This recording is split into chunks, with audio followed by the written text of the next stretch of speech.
1915, the audience was in love with D.W. Griffith. His first feature film, 12 reels long, had become the first blockbuster. It was the highest grossing film of all time, a record that wouldn't be beaten for the next 22 consecutive years. Popular opinion believes that David Wark Griffith must be erased from history. Eponyms bearing his name were rebranded in the late 90s. What would have triggered this targeted expulsion of Griffith's impact on Hollywood? Although The Birth of a Nation was a technical masterpiece, Griffith was scrubbed out of history. His film was heavily objected to, which he internalized as an attack against the right to free speech. He then advocated free speech for the rest of his life, without taking responsibility.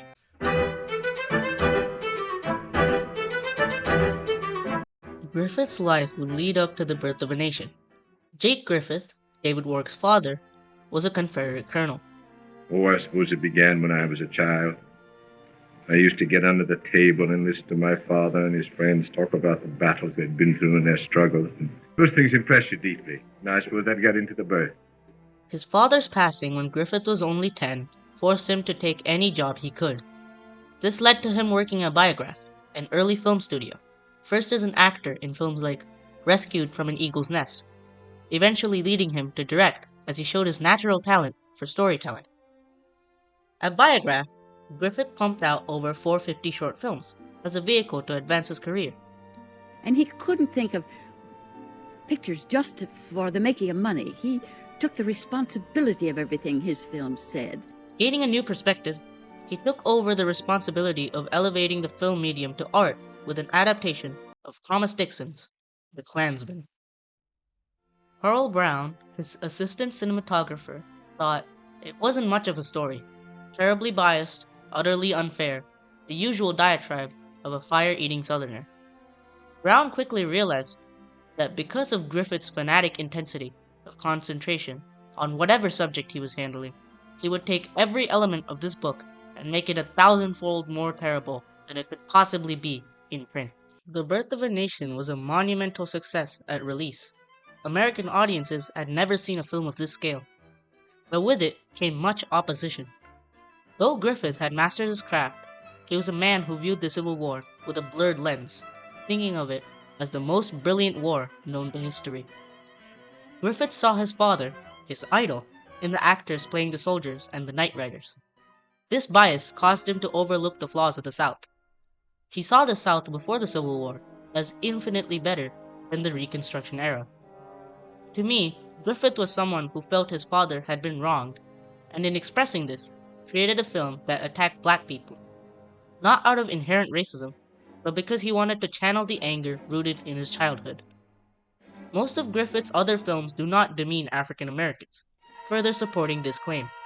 The film was banned across many states for inciting racial tension, which caused some initial civil protests in America.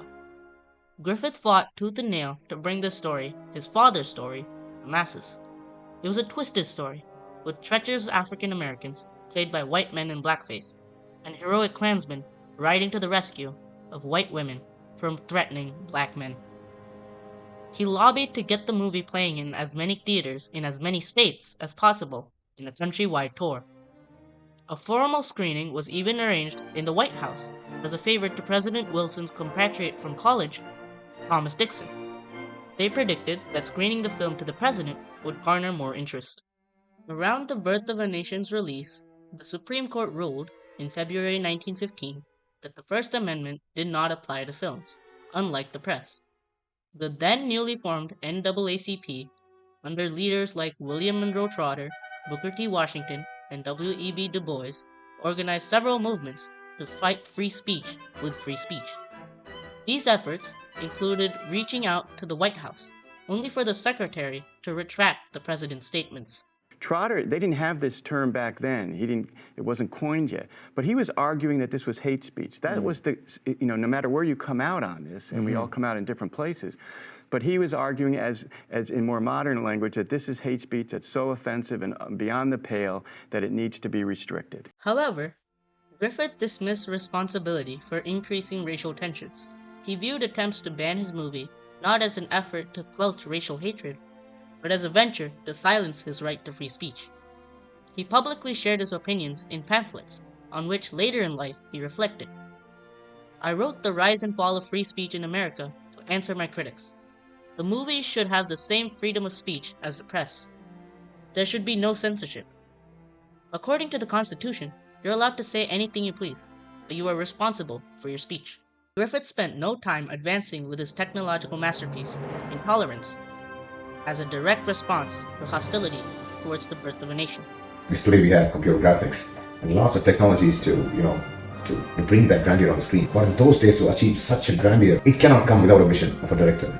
So I feel Griffith has definitely sculpted how Hollywood and the rest of the world cinema has taken shape for the years to come after him. Philip K. Shore, in retrospect, after the Hays Code, a set of guidelines that had to be followed to release a movie, was brought into effect in 1934, said, "Intolerance breaks practically every law in the Hays Moral Codebook, except miscegenation," and Griffith had already taken care of that in The Birth of a Nation.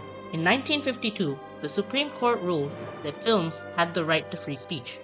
In 1968, the current film rating system replaced the Hays Code, allowing filmmakers to create whatever they pleased without fear of censorship.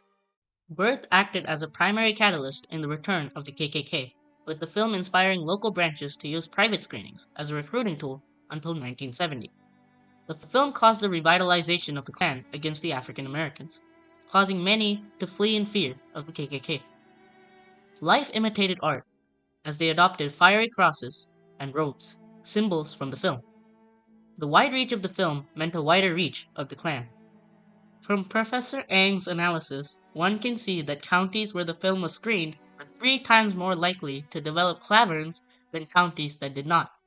Racial hate spiked around the film's release, gradually increasing thereafter. Griffith viewed the then current KKK as an unnecessary evil, but his views on the Klan of old remained.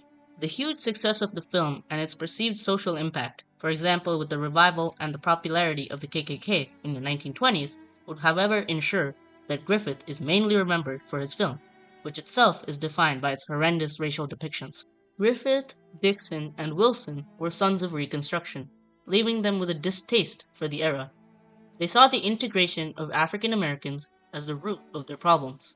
This deep-seated ideology leaked into The Birth of a Nation, sparking altercations about the right to free speech in films and the required responsibility behind the camera.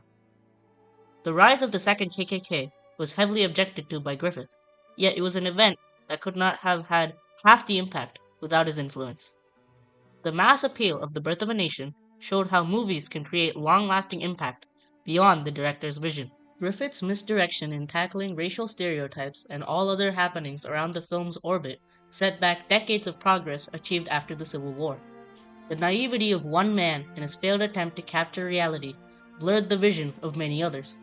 But it is also important to note that without understanding the history of cinema, we cannot fully reflect and change how people of color have been portrayed in the past. By introducing students to these harmful portrayals, instructors are able to demonstrate the power of cinema and media, but also highlight systemic racism in cinema. Since my childhood, I've dreamed of working in Hollywood. However, after the months spent with Griffith and his exploits, I learned that certain rights must apply to every medium of expression. I also understood that there is nuance and greater responsibility in being a filmmaker. In July of 1948, Griffith was found near death in the Knickerbocker Hotel, eventually losing his life the next day while unconscious in a lonely hospital room. And in the end, the wings of fortune proved for him, like those of Icarus. And like Icarus, when he flew too close to the sun, they melted. And the man whose fame exceeded the most illustrious filmmakers of today spent the last 17 years of his life shunned by the film industry he had created. In 1916, Griffith realized the beginning of his fall. After wandering around in the dark, barking my ankles on the empty chairs, looking vainly for the audience, I discovered that to all practical purposes, the only occupant of the theater was my old furry shadow.